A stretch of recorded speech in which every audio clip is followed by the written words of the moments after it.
आगे बोलो, पॉलिटिकल बोलो. सर पवार साहेब यांचा वाढदिवस आहे आणि त्या वाढदिवसानिमित्त सांगलीमध्ये बॅनर लागले. अनेक ठिकाणी भावी मुख्यमंत्री म्हणून लावण्यात आलेले. काय वाटतं महाविकास आघाडीचा चेहरा सांगलीत ज्यांनी मुख्यमंत्री उद्धव ठाकरे असे बॅनर्स आणि पोस्टर्स लावलेले आहेत ते पेलवान डबल महाराष्ट्र केसरी चंद्रराव पाटील उपस्थित आहेत.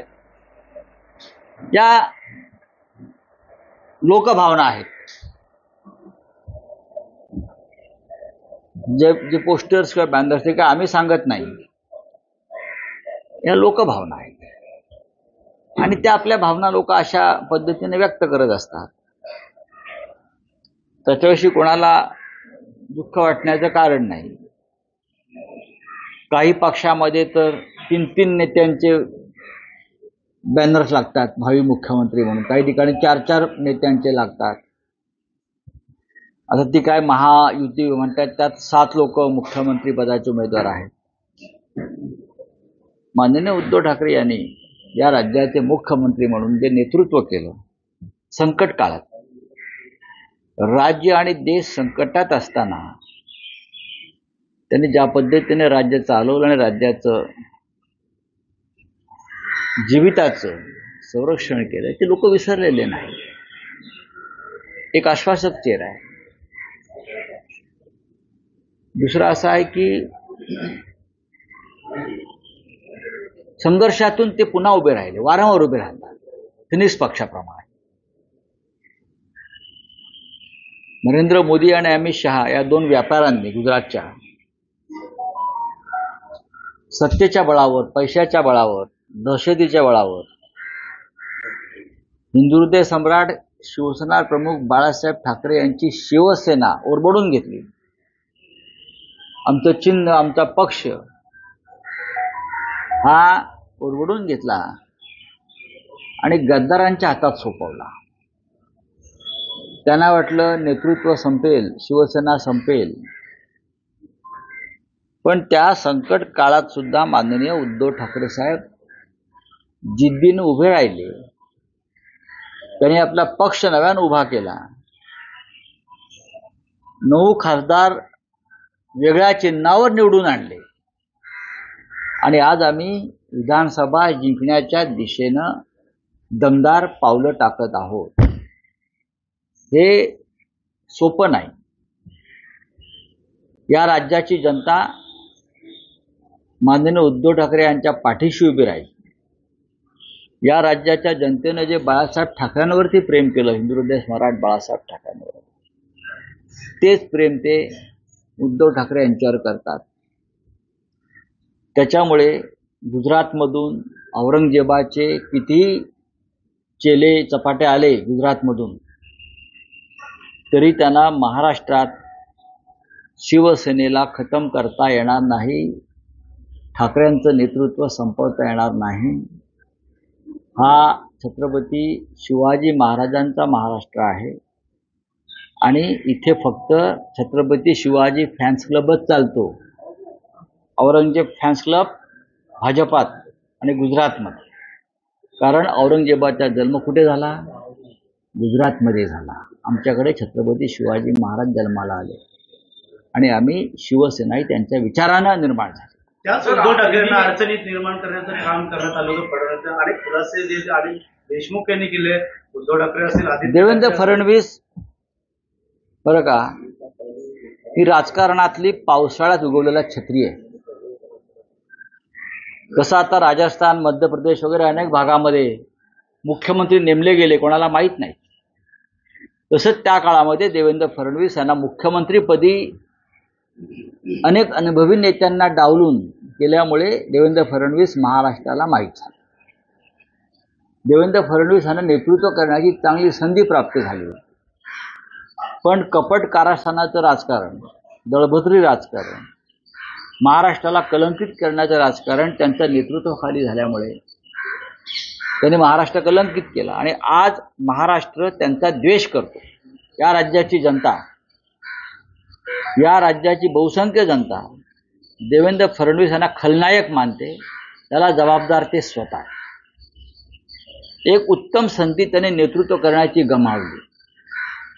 भारतीय जनता पक्षानं या महाराष्ट्राचं जेवढं नुकसान केलेलं आहे त्यांच्या कपट नीतीनं ते भरून येणं सोपं नाही. त्यासाठी महाराष्ट्रामध्ये आम्हाला पुन्हा सत्तेवर यावं लागेल आणि जी घाण आहे फडणवीस आणि त्यांच्या लोकांनी निर्माण केलेली ती आम्हाला स्वच्छ करावी लागेल. आणि या राज्याची जनतेनं आम्हाला लोकसभेला आशीर्वाद दिला आणि या राज्याची जनता आम्हाला विधानसभेलाही आशीर्वाद देईल. देवेंद्र फडणवीस यांच्याविषयी इतकंच सांगेन, त्यांनी सत्तेचा गैरवापर केला. आपल्या विरोधकांना बदनाम करण्यासाठी, खतम करण्यासाठी, तुरुंगात टाकून राज्य करण्यासाठी त्यांनी गृह खात्याचा गैरवापर केला. त्यांच्या अवतीभोवती असे लोक आहेत भ्रष्ट, कलंकित, व्यभिचारी. चांगला गृहमंत्री असता तर त्याने 5 मिनिटात अर्ध मंत्रिमंडळ तुरुंगात टाकला असतं. इतके भ्रष्ट लोक त्यांच्या मंत्रिमंडळामध्ये आहेत. पण त्यांच्या सोबतीनं ते राज्य करतायत. हे महाराष्ट्राच्या संस्कृतीला शोभणारं नाही. सर, आज नीती आयोगाची आज बैठक आहे. काय वाटतं महाराष्ट्राला काय मिळेल याच्यात? महाराष्ट्रावरती 8 लाख कोटीचं कर्ज आहे. 8 लाख कोटीचं कर्ज घेऊन या राज्याचे अर्थमंत्री, मुख्यमंत्री नीती आयोगापुढे जाणार. हे कर्ज का झालं आणि कोणी केलं याचं उत्तर आजच्या राज्यकर्त्यांकडे नाही. कर्जाचा डोंगर असताना फक्त निवडणुका जिंकण्यासाठी घोषणा करतायत, अनेक घोषणा करतायत. नीती आयोग जर नीतिमान असेल तर ते मुख्यमंत्र्यांना विचारतील हे पैसे तुम्ही कुठून आणणार. निवडणुका जिंकण्यासाठी सरकारी तिजोरीचा वापर ज्या पद्धतीनं होतो आहे, गेल्या 2.5 वर्षामध्ये आणि त्याच्या आधी आमदार आणि खासदार विकत घेण्यासाठी आमची शिवसेना, त्यातून नगरसेवकांपासून अनेक पदाधिकारी विकत घेण्यापर्यंत एकनाथ शिंदे यांच्या पक्षानं, त्यांच्या गटानं किमान 3 ते 4 हजार कोटी रुपये खर्च केले. हा पैसा राज्य सरकारचा, पण तो काळ्या मार्गानं लिक्विड कॅशच्या माध्यमात शिंदे गटाकडे गेला आणि तो राजकारणात आला. भ्रष्टाचाराची गंगा ही कशी वाहते महाराष्ट्रात त्याचे उत्तम उदाहरण आहे.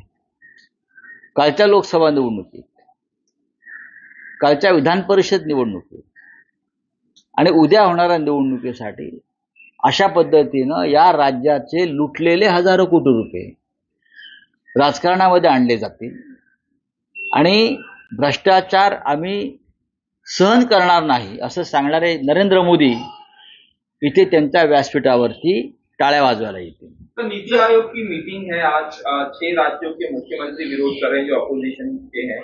किस तरह से देखेंगे? देखिए, नीति आयोग के आज के बैठक में इंडिया ग्रुप के मुख्यमंत्री नहीं जाएंगे, ये लगभग तय हो गया है. क्योंकि तमिलनाडु के मुख्यमंत्री स्टालिन साहब ने तो पहले कहा है कि हम नहीं जाएंगे. केजरीवाल साहब को जेल में डाला है. और भी मुख्यमंत्री है वो नहीं जाना चाहते.